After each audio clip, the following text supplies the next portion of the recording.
Bangkit menuju Mabar Mantap. Edi Weng memiliki 5 misi.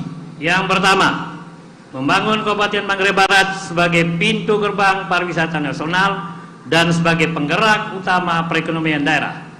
Yang kedua, mewujudkan aksesibilitas dan kualitas pelayanan di bidang pendidikan, kesehatan dan bidang pelayanan dasar lainnya, serta mencegah penyebaran virus COVID-19. Yang ketiga, mewujudkan daya saing ekonomi daerah. Yang keempat, meningkatkan kualitas dan pemerataan pembangunan infrastruktur yang berbasis kelestarian lingkungan. Dan kelima, mewujudkan sistem tata pemerintahan yang baik dan bersih dengan berbasis teknologi. Untuk mewujudkan visi misi Edi dan Weng, kami mempunyai 5 program prioritas. Yang pertama, ekonomi yang berdaya saing. Ekonomi yang berdaya saing ini dengan cara meningkatkan PAD, dengan cara memindahkan uang dari pulau ke darat, dengan cara pertama membuat yang namanya spot-spot baru pariwisata yang ada di darat, atraksi budaya, agrowisata, serta membangun pertanian berbasis zonasi. Di samping itu kita akan mendorong optimalisasi peran Perumda untuk mengelola seluruh aset-aset strategis yang dimiliki oleh kabupaten ini. Yang berikut, kita akan menggunakan pola pinjaman daerah atau program PEN sebagaimana yang telah dikeluarkan oleh Pak Presiden Republik Indonesia. Cara pembayaran kita akan menerapkan yang namanya e-money. Yang kedua, mewujudkan SDM unggul. Untuk bisa mewujudkan SDM unggul itu ada 2 hal. Yang pertama, sektor pendidikan. Sektor pendidikan yang harus dibenahi, yang pertama adalah memperhatikan nasib guru komite yang berjumlah 2.688 orang dan diberi gaji 800.000 per bulan, serta menyiapkan asuransi kesehatan dan asuransi tenaga kerja. Yang berikut, kita akan menyiapkan infrastruktur gedung sekolah dan fasilitas lainnya, dan menyiapkan beasiswa bagi siswa yang berprestasi, termasuk siswa yang dari keluarga tidak mampu, dan akan menyiapkan perpustakaan digitalisasi. Yang kedua adalah sektor kesehatan. Sektor kesehatan ini kita akan memperhatikan, yang pertama, menyelesaikan pembangunan rumah sakit umum Komodo. Yang kedua, memperhatikan nasib para tenaga sukarela yang selama ini tidak diperhatikan. Ada 293 orang dan akan diberi gaji 800.000 per bulan, serta menyiapkan yang namanya asuransi tenaga kerja. Yang berikut adalah pemerintahan yang bersih. Untuk mewujudkan pemerintahan yang bersih ini, Edi dan Weng menggunakan menciptakan sebuah aplikasi teknologi, menandatangani fakta integritas, infrastruktur yang memadai dan lingkungan yang sehat. Terima kasih. Mari beri tepuk tangan yang meriah buat paslon nomor urut 3. Berikut pemaparan visi misi paslon Bupati dan Wakil Bupati Kabupaten Manggarai Barat nomor urut 4. Bapak Andre dan Bapak Anggalinus, kesempatan 5 menit dimulai dari sekarang. Silakan. Oke, terima kasih. Selamat siang semua. Yang saya hormati seluruh penyelenggara pemilu, baik dari KPU maupun Panwaslu.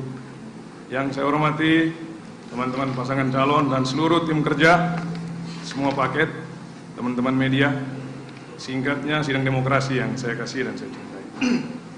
Tentu paket AG punya misi, mari bangun bersama rakyat menuju Manggarai Barat sejahtera. Karena semua impian masyarakat adalah sejahtera. Yang kedua, dijelaskan dalam visi, dalam misi. Ada 2 sebetulnya misi besar kita. 1, mencerdaskan kehidupan rakyat. Yang kedua, mensejahterakan rakyat.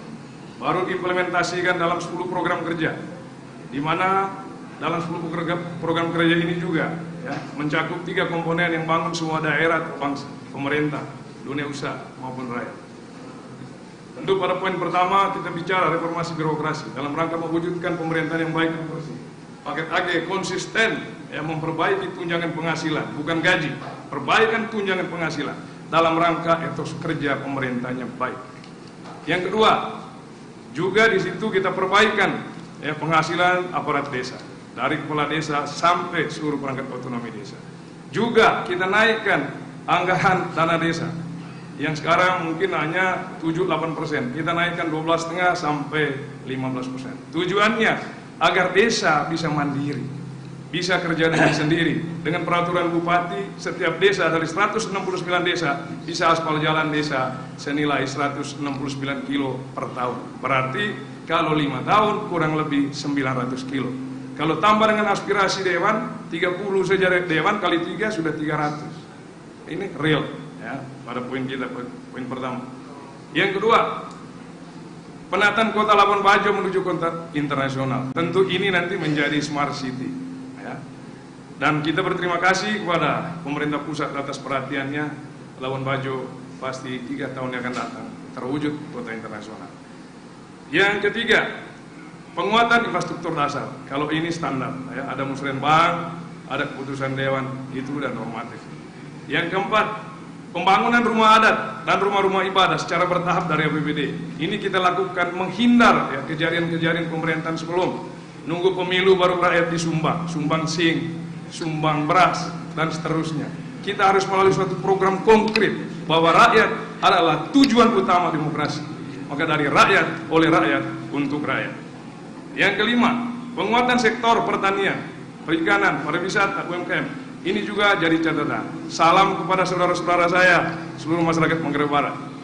80% masyarakat Manggarai Barat petani, nihil dengan anggaran hanya 0,83%. Oleh karena itu, tekad paket AG akan menaikkan anggaran pertanian nelayan sampai dengan 10-15% tiap tahun. Yang berikut, prioritas pengangkatan tenaga honorer untuk menjadi PNS. Ini juga jadi komitmen kita, karena pekerjaan pemerintah pusat hanya mengeluarkan formasi dan memberi NIP, yang bayar gaji adalah orang daerah.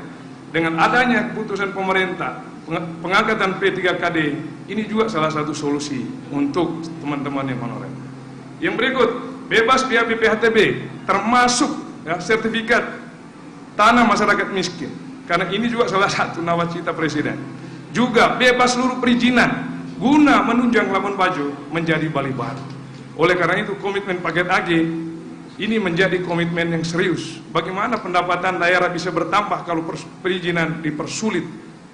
Yang kedelapan, bebas biaya pendidikan dari SD sampai SMP. Ini komitmen, karena ini harus kita siapkan. Yang kesembilan, beasiswa bagi anak-anak Manggarai Barat, 50 per tahun, 10-nya dokter. Tapi khusus anak petani nelayan, karena tahun depan Manggarai Barat rumah sakit akan dibangun kurang lebih tambah 200 kamar menjadi rumah sakit internasional. Kalau dokter anak Manggarai Barat nggak ada, terus mau dikemanakan? Jadi penonton premium yang kita rasakan sekarang. Yang ke-10, program bantuan bagi usia lanjut 200.000 per bulan bagi seluruh orang tua saya yang umur 60 tahun ke atas. Ini kebijakan kita ambil karena Bapak Ibu adalah pahlawan daerah, pahlawan keluarga yang patut kita hargai. Saya pikir itu saja yang menjadi poin penting dari paket AG. Salam sejahtera untuk seluruh masyarakat Manggarai Barat. Terima kasih. Mari kita beri tepuk tangan meriah. Terima kasih kepada paslon nomor urut 3. Nomor urut 4. Demikian rakyat Manggarai Barat telah mendengar dan menyaksikan pemaparan singkat dan sistematis visi misi keempat paslon bupati dan wakil bupati.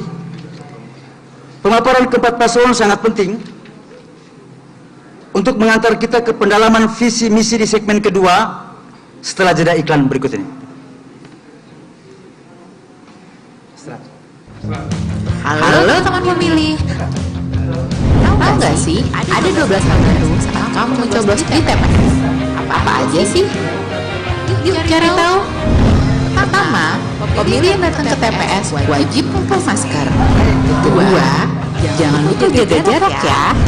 Ketiga, sebelum dan sesudah mencoblos tersedia tempat cuci tangan. Keempat, pengukuran suhu tubuh saat memasuki TPS. Kelima, kamu akan diberikan sarung tangan plastik selama mencoblos. Jadi, makin tenang kan? Keenam, sebagai tanda memilih, sekarang nggak pakai celup tinta, tapi ditetes. Ketujuh, daftar pemilih dalam satu TPS maksimal 500 pemilih. Kedelapan, KPPS yang bertugas juga dilengkapi APD lengkap, mulai dari masker, face shield, dan sarung tangan. Kesembilan, untuk menghindari antrian, jadwal kedatangan pemilih diatur dalam C pemberitahuan. Selain itu, pemilih juga diminta memakai masker, membawa pulpen, dan membawa identitas diri. Ke-10, TPS juga akan disemprot disinfektan secara berkala, jadi makin aman kan? Ke-11, terdapat bilik khusus bagi pemilih bersuhu tubuh di atas 37,3 derajat Celcius. 12, ingat, tidak berkerumun dan hindari kontak fisik selama di TPS. Selama kamu patuhi protokol kesehatan, nggak perlu khawatir datang ke TPS. Pemilihan sehat, ayo memilih. Hai teman memilih, ini dia perlengkapan protokol kesehatan di TPS untuk pemilihan 2020. Bagi pemilih, wajib menggunakan masker, membawa pulpen saat datang ke TPS, dan sarung tangan plastik yang akan diberikan di TPS. Sedangkan, petugas TPS wajib menggunakan masker, sarung tangan medis, serta face shield. Perlengkapan yang harus tersedia di TPS: tempat cuci tangan dan sabun, hand sanitizer, alat pengukur suhu tubuh, baju hazmat untuk KPPS, desinfektan yang akan disemprotkan secara berkala di TPS. Jika suhu tubuh pemilih 37,3 derajat Celcius, terdapat bilik khusus, tempat sampah, tempat tetes yang akan diteteskan di jari sebagai tanda sudah memilih. Jadi, tak perlu khawatir untuk datang ke TPS. Pemilihan serentak 9 Desember dengan protokol kesehatan yang ketat.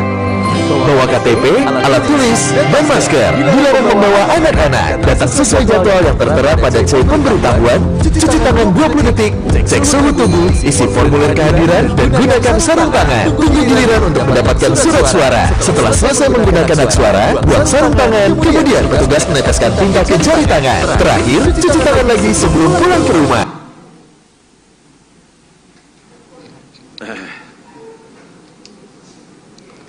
Bapak Ibu sekalian,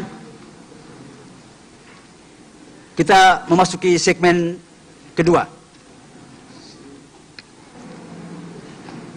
yaitu pendalaman visi misi. Bapak dan Ibu paslon Bupati dan Wakil Bupati Kabupaten Manggarai Barat, segmen pendalaman visi misi ini terdiri dari 3 tema penting. Pertama, tema program strategis. Kedua, tema inovasi kebijakan dan regulasi. Dan tema ketiga, peran wakil bupati dalam tata kelola pemerintahan. Tema pertama yaitu program strategis. Dalam tema ini, para paslon diminta menjelaskan program strategis sesuai visi dan misi, karena melalui program strategis, efisiensi dan efektivitas pencapaian misi paslon dapat tercapai, berdampak lintas sektoral dan berkelanjutan. Masing-masing paslon diberi waktu 2 menit untuk menjawab pertanyaan terkait program strategis ini. 2 menit. Pertanyaan pertama untuk paslon Bupati dan Wakil Bupati nomor urut 2. Paslon nomor urut 2 mengembangkan strategi pembangunan dari 2 arah, yaitu membangun desa dan menata kota. Menata kota mencakup pengembangan pariwisata dan pertumbuhan ekonomi sektor industri jasa, sementara menata desa menekankan sektor pertanian berbasis klaster potensi. Pertanyaan mendasarnya adalah, bagaimana strategi pembangunan 2 arah ini saling mendukung dan saling memperkuat antara desa dan kota di Kabupaten Manggarai Barat? Dipersilakan kepada paslon nomor urut 2 untuk menjawab. waktu 2 menit dari sekarang. Terima kasih moderator, pertanyaan yang sangat menarik. Kita tahu bahwa Kabupaten Manggarai Barat, Labuan Bajo telah berkembang menjadi destinasi pariwisata super premium. Di satu pihak tentu pembangunan Labuan Bajo ini akan berkembang sangat pesat, terutama di sektor pariwisata dalam hal kuliner, kemudian UKM dan juga sektor-sektor real. Di lain pihak, bahwa masyarakat kita terdiri dari masyarakat petani yang mayoritas 70% lebih hidup di pedesaan yang mengandalkan kehidupannya dari tani, ternak, dan nelayan. Untuk bisa memanfaatkan kesempatan ini, maka tentu kewajiban dari pemerintah adalah bagaimana memberikan dukungan terhadap produk-produk pangan yang disiapkan oleh masyarakat ini bisa diterima di pasar pariwisata. Misalnya dengan prinsip safe from farm to table, sebagaimana prasyarat mutlak yang harus dipenuhi oleh destinasi pariwisata premium. Oleh karena itu, kami pemerintah ke depan harus menyiapkan aturan-aturan yang bisa melindungi mata rantai supply chain agar di satu pihak petani bisa memasarkan produk-produknya dengan baik tanpa ada penolakan atau resistensi di kota. Sebaliknya, bagaimana kota bisa memanfaatkan produk-produk pertanian ini? Tentu harus ada satu badan yang mengelola hal tersebut. Yang kedua, bahwa harus disiapkan data-data tentang supply demand. Bagaimana seberapa jauh kualitas, seberapa besar kuantitas, dan seberapa banyak kontinuitas yang bisa disiapkan oleh petani. Kalau tidak, kita akan menjadi penonton dan banyak produk dari luar akan masuk ke daerah ini. Terima kasih. Terima kasih kepada paslon nomor urut 2. Pertanyaan kedua untuk paslon bupati dan wakil bupati nomor urut 3. Dengan visi Mabar Bangkit menuju Mabar Mantap, paslon nomor urut 3 menempatkan pariwisata berkelanjutan sebagai penggerak utama pertumbuhan ekonomi daerah sebagai satu dari 5 misi. Tentu hal ini dalam rangka merespon perhatian kebijakan pemerintah pusat terhadap Kabupaten Manggarai Barat. Pertanyaan pentingnya adalah, apa program strategis Bapak berdua dalam merespon perhatian pemerintah pusat pada sektor pariwisata Labuan Bajo yang dapat berdampak pada pengembangan sektor pariwisata di desa-desa dan pemerataan pertumbuhan ekonomi di desa? Dipersilakan kepada paslon nomor urut 3 untuk menjawab, waktu 2 menit dari sekarang. Baik, terima kasih. Tentu kita berterima kasih kepada Pak Presiden Joko Widodo telah menetapkan Labuan Bajo sebagai daerah destinasi pariwisata super premium. Di 3 tahun terakhir ini, dana investasi yang masuk di Manggarai Barat kurang lebih 90 triliun. Arus kunjungan wisatawan juga dari 3 tahun terakhir ini meningkat. Tapi apa yang terjadi? Income per kapita rakyat kita hanya Rp616.000 per bulan. IDM desa maju hanya 1, sangat tertinggal ada 90. Terkait dengan ini ada paradoks, kemajuan sektor pariwisata ternyata tidak membawa dampak apa-apa untuk rakyat. Apa strategi yang dilakukan oleh Eri dan Weng? Pertama, kita akan melakukan reformasi keuangan daerah dengan cara yang pertama, kita akan menerapkan sistem yang namanya pembayaran pendapatan itu dengan sistem teknologi. Kita akan dorong supaya terapkan yang namanya e-money. Terus yang kedua, kita akan membangun desa menggunakan 3D. D pertama itu adalah daya, D yang kedua itu adalah data, D yang ketiga itu adalah dana. Terkait dengan soal daya, seluruh potensi membentuk spot-spot pariwisata yang ada di desa, atraksi budaya. Terus yang kedua, kita akan membangun supaya sektor pertanian dibangun dengan pola zonasi. Terus yang kedua, data, menjual produk-produk lokal itu menggunakan aplikasi. Terus yang ketiga, ini soal dana, kita akan menaikkan yang namanya dana untuk desa. termasuk bagi hasil pajak. Kalau saat ini 10% kita akan dorong menjadi 13% untuk desa. Inilah kiat kita sehingga antara kemajuan sektor pariwisata itu berdampak kepada peningkatan perekonomian rakyat. Terima kasih. Terima kasih kepada paslon nomor 3. Pertanyaan ketiga untuk paslon bupati dan wakil bupati nomor urut 4. Dengan visi mari bangun mabar bersama rakyat menuju mabar sejahtera, paslon nomor urut 4 mengusung tiga misi utama, yaitu memperkuat ekonomi rakyat, menciptakan lapangan kerja, mempercepat reformasi birokrasi, dan penguatan kelembagaan kerjasama antara Pemda dan sektor swasta atau dunia usaha.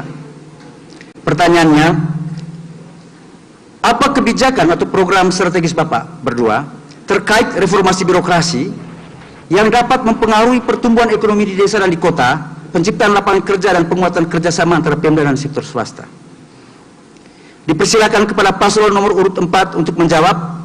Waktu 2 menit dari sekarang. Oke, terima kasih moderator. Tentu kita tahu bahwa sejalan dengan perkembangan demokrasi kita, juga perkembangan tata kelola pemerintahan kita, pemerintah mengamanatkan dari money follow function ke money follow program, sehingga jelas paket AG kalau di pusat dengan nawacita, di Manggarai Barat dengan 10 program, dan konsisten dari tempat ke tempat di seluruh pelosok Manggarai Barat kita sampaikan ini. Tentu tujuannya adalah untuk sinergi antara visi dan misi saya. Salah satu, kita perbaikan tunjangan birokrasi agar birokrasi itu sungguh-sungguh melayani masyarakatnya dengan baik, pelayanan publik dengan baik. Nah, ini cita-cita kita. Terus yang kedua, memberikan izin secara gratis. Ini kita beri, bebas seluruh biaya BPATB. Karena ini saya belajar di beberapa negara ASEAN. Kenapa jadi seksi itu Thailand, Vietnam, Laos, Kamboja? Karena semua diberi gratis. Begitu gratis, orang makin banyak minat, pajaknya dapat, orang datang ke sana, datang investasi banyak, pasti beredar uang dan tidak ada masyarakat nganggur harusnya. Oleh karena itu, kepada saudara-saudara saya, anak-anak muda Manggarai Barat, tolong kita sama-sama. Ya. Terus bagi adik-adik saya juga yang duduk di bangku SMP, harus beralih ke SMK, karena kamu adalah bisa. Nah, ini juga visi pemerintah pusat harus diterjemahkan oleh paket AG di tingkat daerah tentunya. Ini dalam rangka untuk mendorong, mempercepat ekonomi masyarakat, mempercepat daya saing usaha, supaya jangan jadi penonton orang-orang lokal. Kita memberi sertifikat juga secara gratis. Karena kalau ada izin gratis, sertifikat gratis, bisa utang uang di bank. Makanya jangan mimpi jadi pegawai harusnya, mimpi jadi entrepreneur. Utang adalah gaji bayar di muka. Ketika jadi pegawai 30 hari baru dibayar, susah lagi 15 hari. Berarti 15 harinya harus kita isi kembali. Tentu itu niat dan konsisten paket AG untuk masyarakat Manggarai Barat. Terima kasih. Selamat siang. Terima kasih kepada paslon nomor urut 4.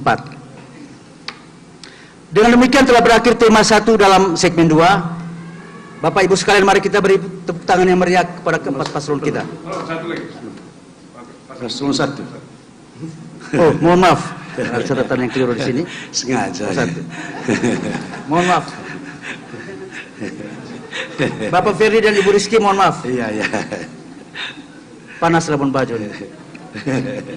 Pertanyaan keempat untuk paslon bupati dan wakil bupati nomor urut 1.